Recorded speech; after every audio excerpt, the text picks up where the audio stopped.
Curhat lawas Najwa Shihab ke Quraisy Shihab, sang ayah takut bahas orang tersayang meninggal. Sebelum sang suami meninggal dunia, Najwa Shihab sempat curhat soal jika kehilangan orang-orang tersayang. Pengakuan tersebut dikatakan Nana saat berbincang dengan ayahandanya, Quraisy Shihab di YouTube Najwa Shihab pada 17 Juni 2022. Najwa Shihab mengaku ada ketakutan tersendiri ketika membahas soal kematian dan kehilangan. Jurnalis narasi itu menyampaikan bahwa menghadapi kematian, terutama bagi mereka yang ditinggalkan, bukanlah hal yang mudah. Yang paling berat, terutama buat orang-orang yang ditinggalkan. Bagaimana seharusnya kita bersikap?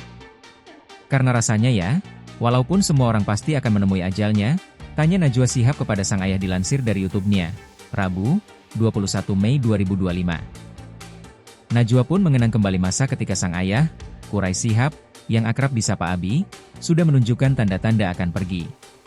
Pada saat itu, Najwa hendak menahan tangis memilih untuk tidak terlalu membuka pembicaraan tentang kepergian tersebut. Namun, Quraisy Shihab meminta putrinya untuk bersikap tak larut dalam kesedihan jika ia atau orang-orang tercintanya meninggal dunia. Aduh, Nana, Najwa, gak mau ngomongin, gak boleh ngomongin, kematian, itu, timpal Najwa dengan suara yang bergetar.